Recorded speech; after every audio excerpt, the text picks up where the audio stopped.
صحابہ کرام کی مجلس ہے، آقا نے دعا کے لیے ہاتھ اٹھا دیے، عرض کیا باری تعالی اللہم بارک لنا فی شامنا ولنا فی یمننا، اے اللہ ہمارے ملک کے شام میں برکت دے اور ہمارے ملک کے یمن میں برکت دے۔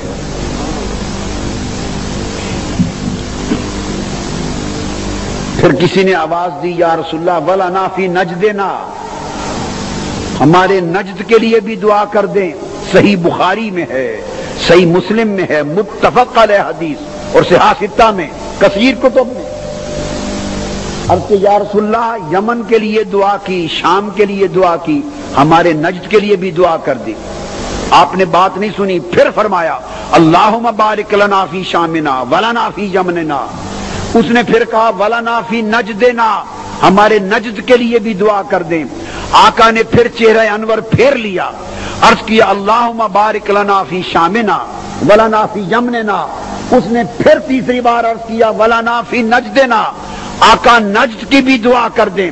فرمایا ہناک الزنازل ویطلع بہا قرن الشیطان، نجد کی دعا نہیں کرتا، وہاں فتنے ہوں گے اور شیطانی ٹولہ جنم لے گا۔ شام کی دعا کیوں کی؟ وہ انبیاء کی زمین ہے۔ یمن کی دعا کیوں کی؟ وہ اولیاء کی زمین ہے۔ یاد رکھ لیں، ملک شام میں نبی آئے، یمن میں نبی نہیں آئے، یہ بات خاص توجہ طلب ہے۔ ملک شام میں نبی آئے، حضرت ابراہیم وہاں آئے، آدم علیہ السلام کا حوالہ نسبت وہاں ہے، ابراہیم علیہ السلام کا گھر وہاں ہوا، زکریا علیہ السلام آئے، یحییٰ علیہ السلام آئے۔ ایک روایت کے مطابق 70,000 انبیاء ملک شام کی سرزمین میں ہوئے۔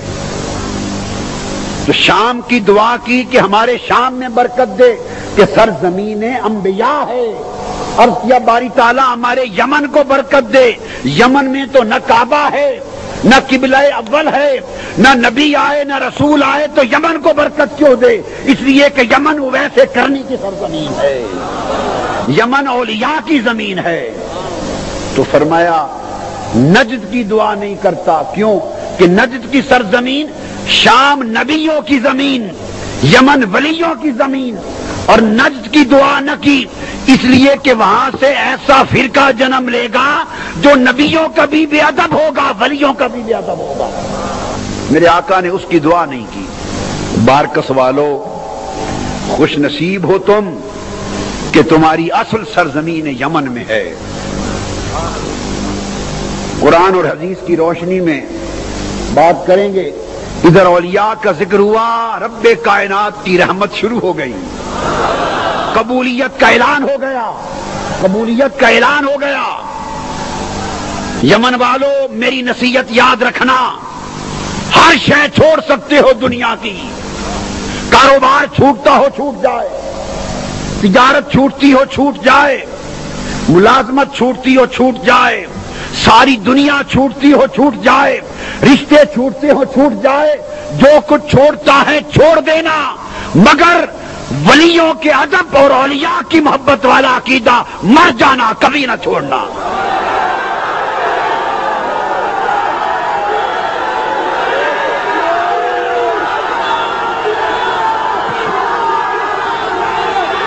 اس لیے کہ آپ کا تعلق سرزمین یمن سے ہے، آپ کے آباء و اجداد یمن سے آئے، اور یمن اویس کرنی کا یمن ہے، یمن مصطفیٰ کے عاشق کا یمن ہے، یمن وہ سرزمین ہے جس اویس قرنی یمنی کو دیکھنے کے لیے مصطفیٰ نے عمر کو بھیجا، خلیفہ راشد کو بھیجا، جس اویس قرنی یمنی کی زیارت کے لیے مصطفیٰ نے علی مرتضیٰ کو بھیجا۔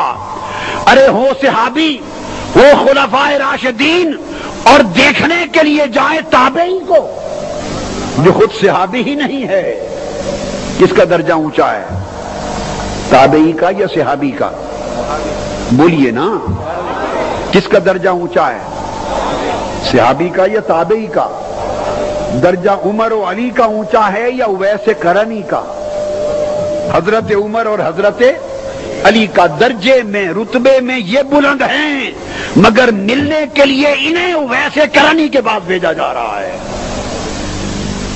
اس لیے کہ اس کا مشرب مشرب محبت ہے، اس کا مشرب مشرب عشق ہے، اسے معرفت مصطفیٰ میں کمال ہے۔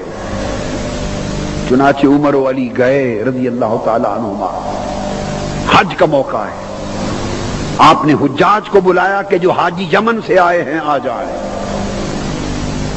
یہ صحاح ستہ کی حدیث بتا رہا ہوں، کتابوں کا قصہ اور واقعہ بولیے، کسی یوسف زلیخا کی کتاب کا قصہ نہیں ہے، کسی مولوی کی لکھی ہوئی کتاب کی باتیں نہیں ہے، صحاح ستہ سے، بخاری سے، مسلم سے، ترمذی سے، صحاح ستہ سے بتا رہا ہوں، حدیث سے صحیح بتا رہا ہوں۔ جو حدیث کو مانتا ہے وہ اس کا انکار نہیں کر سکتا۔ سیدنا فاروق اعظم نے کہا جو یمن سے حاجی آئے ہیں آ جائیں، بلا لیا، پوچھا امیر المومنین کیا بات ہے؟ سیدنا مولا علی المرتضیٰ ساتھ کھڑے ہیں، فرمایا تم یمن سے آئے ہو، وہاں ایک اویس قرنی ہے، اس کو جانتے ہو؟ کیونکہ آقا نے فرمایا تھا۔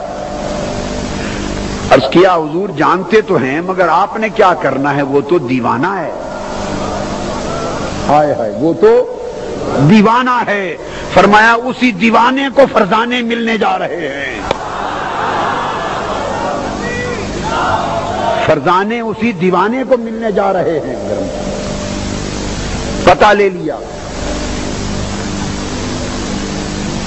حدیث کے لفظ ہیں، حدیث کے یمن والے کہتے ہیں امیر المومنین وہ تو ایسا ہے کہ جب لوگ ہنستے ہیں تو وہ روتا ہے، اور جب لوگ روتے ہیں تو وہ ہنستا ہے۔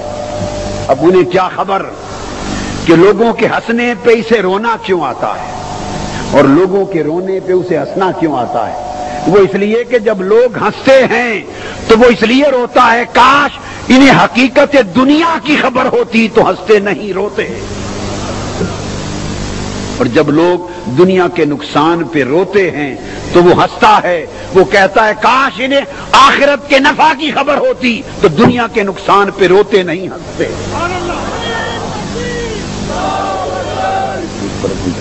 ویسے کرنی پر حجابات اٹھ گئے، چنانچہ گئے